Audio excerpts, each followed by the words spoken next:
자, 우리 어릴 때부터 귀에 딱지가 않도록 들은 말이 있죠? 용서해라. 근데요, 사회가 우리한테 거의 강요하다시피 하는 이 조언이 사실은 우리를 더 힘들게 만드는 걸 수도 있다면 어떡할까요? 보통 그러잖아요. 용서는 남을 위해서가 아니라 나 자신을 위한 선물이다. 뭐 이런 말이요? 근데 과연 그게 전부일까요? 어쩌면 정반대가 진실일 수도 있지 않을까요? 자, 이 문장 한번 보세요. 때로는 용서하는 게 가장 독이 되는 행동일 수 있다. 와, 좀 세게 들리죠? 근데 이게 바로 오늘 우리가 파헤쳐볼 이야기의 핵심이에요. 우리한테 진짜 필요한 건 용서가 아니라 완전히 다른 방법일 수 있다는 아주 강력한 주장이거든요. 아니 근데 용서가 왜 해로울 수 있다는 걸까요? 자, 그 해답은 바로 용서라는 덫이라는 개념에 숨어 있습니다. 여기서 정말 중요한 개념이 나오는데 바로 독이 되는 용서입니다.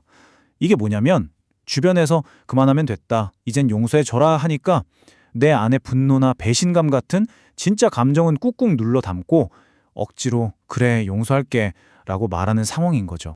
이게 그냥 기분 좀 나쁘고 마는 그런 가벼운 문제가 절대 아니에요. 이런 억지 용서는요, 우울증이나 불안장애 같은 정신적인 문제로 이어질 수 있고요. 심지어 가해자한테 이래도 되는구나 하는 잘못된 신호를 줘서 결국 나를 더 큰 위험에 빠뜨릴 수도 있다는 아주 심각한 결과를 낳았습니다. 자, 그럼 용서가 덫이라면 대안은 뭘까요? 포기해야 할까요? 아닙니다. 여기서 아주 흥미로운 해법이 등장하는데요. 바로 철학자 프리드리히 니체의 어떻게 보면 좀 파격적인 아이디어입니다. 니체는 있는 것을 약점이 아니라 일종의 초능력으로 봤어요. 진짜 재밌는 비유를 드는데 건강한 정신을 우리 위장에 비유한 거예요. 좋은 음식은 소화해서 영양분으로 만들고 나쁜 찌꺼기는 배출해야 건강하잖아요? 정신도 똑같다는 거죠. 이때 해로운 기억이라는 쓰레기를 버리는 시스템이 바로 능동적 망각이라는 겁니다. 여기서 진짜 중요한 차이점을 짚고 넘어가야 해요.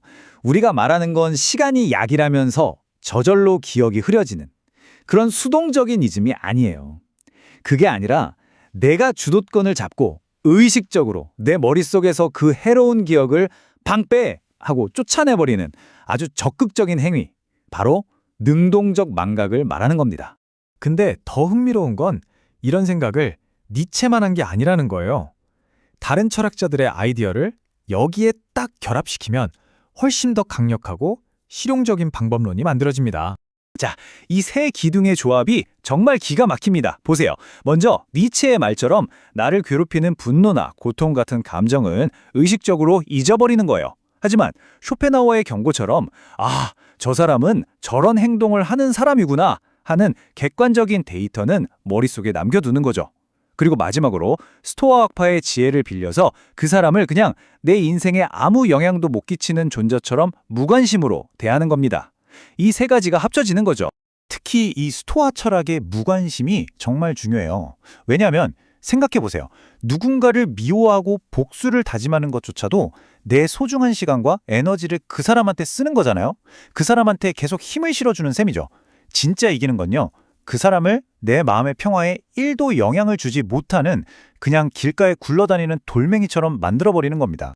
자, 여기까지 들으면 이거 너무 철학적인 얘기 아니야? 싶으실 수 있는데 놀랍게도 아닙니다. 최신 뇌과학이 밝혀낸 바에 따르면요, 우리 뇌는 정말로 이런 일을 해낼 수 있도록 설계되어 있습니다. 이게 어떻게 가능하냐면요, 우리가 그 생각 그만해야지 하고 의식적으로 노력하면 우리 뇌의 사령탑인 전전두엽이 기억 저장소인 해마의 활동을 실제로 억제시킨대요. 스위치를 내리는 것처럼요.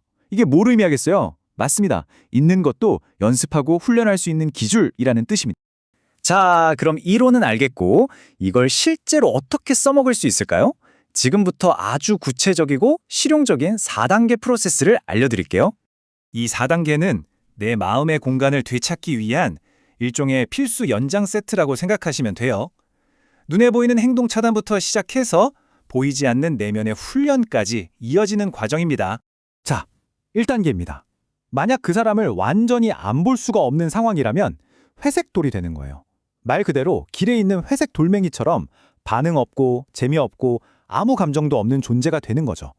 단답형으로 대답하고 어떤 감정적인 반응도 보여주지 마세요. 독이 되는 사람들은 상대방의 감정적인 반응, 즉 드라마를 먹고 살거든요. 그냥 싹 굶겨 죽이는 겁니다. 2단계. 문득 그 사람 생각이 또 떠올라서 막 곱씹고 있는 자신을 발견했나요? 그럴 땐 사고 정지 기술을 쓰는 겁니다. 그냥 속으로 아니면 나지막에 소리내서 멈춰! 하고 외치는 거예요. 머릿속에 커다란 빨간색 정지 표지판을 떠올리면서요. 그리고는 곧바로 다른 생각, 다른 일로 주의를 확 돌려버리는 거죠. 3단계는 데이터화입니다. 이건 뭐냐면 그 사람에 대한 정의를 바꾸는 거예요. 날 배신한 나쁜 놈이라는 감정적인 딱지를 떼어내고 그냥 신뢰할 수 없는 행동 패턴을 보이는 객체라는 건조한 데이터로 바꿔버리는 겁니다. 분노의 대상이 아니라 그냥 피해야 할 태풍이나 지진 같은 자연재해로 취급하는 거죠. 그리고 마지막 4단계. 이제 기억 자체의 힘을 약하게 만드는 훈련입니다. 이건 일종의 심상 훈련인데요. 그 불쾌한 기억을 머릿속에 떠올리고 일부러 흑백 필름처럼 색깔을 빼보세요. 아니면 볼륨을 줄이듯 소리를 없애거나 사진 크기를 줄이듯 마음속에서 아주 작게 만들어버리는 겁니다. 이렇게 반복해서 기억의 생생함을 달아 없애지게 해서 그냥 희미한 흔적으로만 남게 만드는 거죠. 결국 이 모든 과정이 말해주는 건 한 가지입니다. 이렇게 잊는 것은 절대 패배가 아니라는 것. 이건 도망치는 게 아니라 내 마음의 평화를 되찾기 위한 싸움에서 가장 조용하면서도 가장 완벽하게 이기는 방법입니다. 자, 이제 마지막으로 여러분 스스로에게 이 질문을 한번 던져보셨으면 좋겠습니다. 나는 누구를 잊음으로써 비로소 자유로워질 수 있을까? 기억하세요. 이 능동적인 망각을 통해 당신이 궁극적으로 해방시키는 대상은 다른 누구도 아닌 바로 당신 자신입니다.